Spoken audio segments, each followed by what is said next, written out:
Dia do seu direito aqui no Falando Nisso, e hoje a gente quer ajudar você a dar uma luz mesmo para sair dessas armadilhas do cartão de crédito e também dos juros abusivos. Então você pode ligar, fazer a sua pergunta, porque hoje o advogado Bruno Boller está aqui ajudando você, e eu e a Dani também está aprendendo tanto hoje, né, Dani? Isso mesmo, viu, Lucas? E já tem gente na linha querendo fazer uma pergunta. Olá, tudo bem? Boa tarde. Boa tarde. Pode fazer essa pergunta. A minha pergunta é o seguinte: o meu esposo faleceu já tem 1 ano. Ele deixou uma dívida no banco um pouco alta. Quando ele faleceu, eu procurei o banco, tentei negociar a dívida e eles me disseram que não teria como eu negociar essa dívida. Eu não sei o que vai acontecer porque ele deixou bens. No caso, quando a gente for desbloquear esses bens, fazer um inventário, a gente corre o risco de perder esses bens? Excelente pergunta, Renato.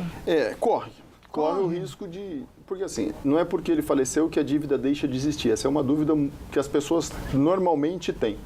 Ah, ele morreu, acaba a dívida? Não. Porque justamente num caso como esse que ele deixou bens.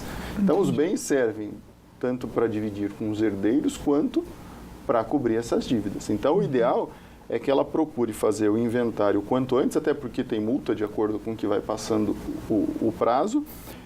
E ela vai precisar dos documentos bancários, extratos, e vai constar que existe essa dívida e vai ter que pagar a dívida. Não tem como escapar da dívida com o falecimento. Responder a pergunta da querida de Aparecida, que eu deixei no ar, né? Do juros sobre juros. O que é isso, para ela entender se realmente está acontecendo com ela? É assim, os bancos, eles aplicam, as administradoras de cartão de crédito aplicam, e o único jeito de combater o juros sobre juros é com ação judicial. Amigavelmente, por mais que o consumidor consiga esclarecer, demonstrar que esteja ocorrendo o juros sobre juros, o banco jamais vai admitir. Então, a chance de, contratando um bom advogado e discutir isso judicialmente, de você reverter essa situação, é muito grande. Então, o ideal é que essa senhora procure um advogado de confiança dela, com o contrato, para que possa discutir judicialmente. Entendi. E aí o judiciário vai com grande chance de resolver favorável a ela. Agora tem que ter um pouco de paciência para esperar o tempo também deles, né? Mas olha, essa imagem que a gente vai ver agora, que a Dani vai mostrar, na verdade, tem tudo a ver com o assunto de hoje. Quero ver se vocês entendem. Olha, agora a gente fica por dentro, então, das curiosidades do dia aqui no Falando Nisso.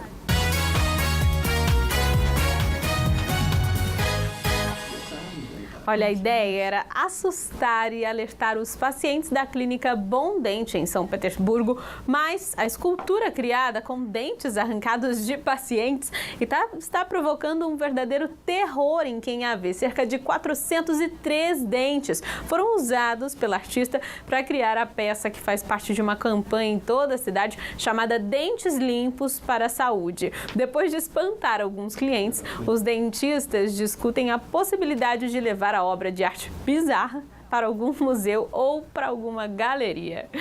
Tudo a ver com o assunto de hoje, porque isso aí parece um banco, né? É boca para todo lado e, ó, querendo assim, ó, tirar da gente. Só morder da gente, Só morder, né? Tem uma pessoa na linha para falar ao vivo. Alô, boa tarde. Boa tarde. Ô, meu amigo, não sei se você quer falar o nome ou não. José Francisco. Ô, seu José, obrigado pela participação. Qual que é a sua pergunta? Olha, eu fiz um contrato com a mobiliária do aluguel de casa, né? Pode deixar, Pedrão. Certo. Eu dei 3 sinal adiantado. Sim. Eu dei 3 sinal adiantado, né? Esse sinal serve por causa do... Se eu atrasar uma... Eu acho que já dá para entender que ele está cortando um pouco. Dá para a gente ajudar ele um pouquinho? Ele provavelmente fez uma caução desse aluguel e é uma garantia para o dono do imóvel, em caso de inadimplência, ele não fique no prejuízo. Entendi. Então, é normal esse tipo de situação nos contratos de aluguéis. Alguns fazem seguro, outros fazem caução. Então, são várias modalidades de garantia. Então, esse depósito inicial é provavelmente uma garantia para eventual inadimplência. Entendi. José, até deixei você fazer a sua pergunta, até porque imaginei que fosse parecer com muitas que a gente recebeu aqui pelo Face. Pessoas que estão aí, né, financiando casas pelo banco e estão percebendo aí que às vezes não conseguem pagar, estão com medo de não conseguir pagar e estão com medo que aconteça a mesma coisa que aquele querido que falou do carro, que teve que... Isso pode acontecer também com o imóvel? São contratos diferentes, né? Então, assim, tem que ver individualmente cada contrato. Sim. Mas pode acontecer do tipo de contrato você perder o imóvel por deixar de pagar. Sim. Você fica inadimplente, é a mesma situação. O banco vai entrar com uma ação mostrando para o juiz que você está inadimplente, até porque essa casa foi financiada, ela não está no nome do consumidor ainda. Ou tem uma hipoteca lá na matrícula do imóvel, ou ainda está no nome do banco e só vai para o nome do consumidor no final do pagamento. Então, a instituição pode, eventualmente, através de uma ação judicial, reaver esse bem em caso de inadimplência. E muito pode se resolver na hora de assinar o contrato, né, doutor? Na verdade, a gente ficar ligado no que está assinando, que nem Lê as essa letrinhas situação. pequenas. Essa situação que nem você falou, da pessoa, de repente, só conseguir ter aquele imóvel quando ela terminar de pagar. É algo que está no contrato, né, doutor? Está no contrato. É assim, ela fez... O ideal é assim, a pessoa procurar as taxas de juros mais favoráveis, levar um advogado na assinatura do contrato, porque são contratos de adesão, são aqueles contratos que já estão prontos e ela ou assina naquela situação ou não assina. Então ela tem dúvida e muitas vezes a pessoa que está pelo outro lado não sabe explicar ou ela vai olhar o lado do cliente dela. Então é interessante ela levar um advogado na assinatura desse contrato para que possa esclarecer as dúvidas dela, que a maioria da população assina contrato sem ler ou quando lê não entende. Então, é minoria da população que entende todas as cláusulas. Até porque a gente não tem uma educação, como a gente estava conversando também, né? Uma educação de lei. A gente não aprende isso na escola. Mas também existe advogado para isso. A gente precisa saber tudo, porque tem pessoas que são profissionais para ajudar você de casa. Então, não busque um advogado para não cair nessa, né? Exatamente. Tem uma dica também. Às vezes as pessoas têm um pouco de medo. Eu não tenho dinheiro. Mas como a gente já disse, procurar a OAB, procurar inclusive faculdades de direito. Tem sempre alunos ali também que querem aprender ajudando as pessoas, então tem sempre uma saída. Tem uma pergunta bem parecida com tudo que a gente está falando aqui, viu, doutor? A gente falou de dívida de carro, dívida de imóvel, agora é uma dívida de empréstimo.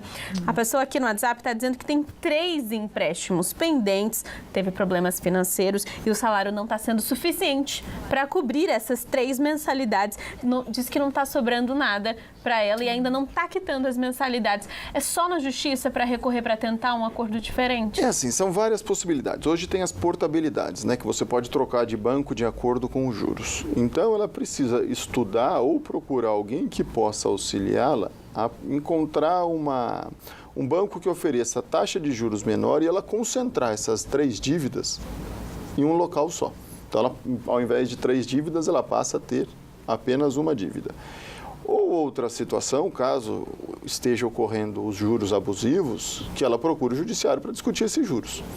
Mas é importante a pessoa, antes de entrar em várias dívidas, então 1, 2, 3, ela tem outras responsabilidades. Água, luz, comida, às vezes aluguel. Exatamente. E como ficam essas outras? Ela vai crescendo e se vê numa situação que ela não tem mais saída. Então, essa pessoa, o ideal é que procure ajuda o quanto antes. Seja de um advogado, de um órgão de defesa do consumidor ou de algum especialista que possa orientá-la em como ela concentrar essas dívidas em um local só com taxa de juros menor.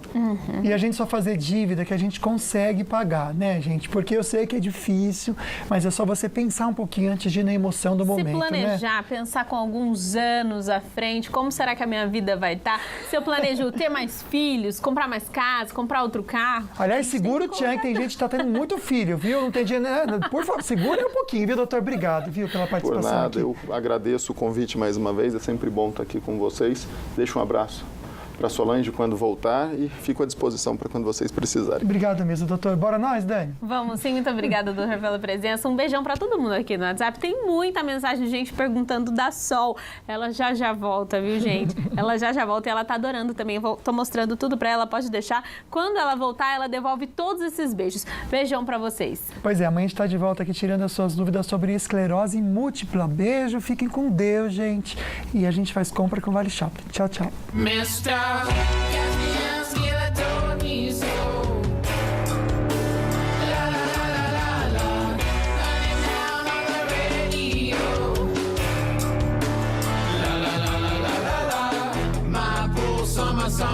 Summer vibes, yeah.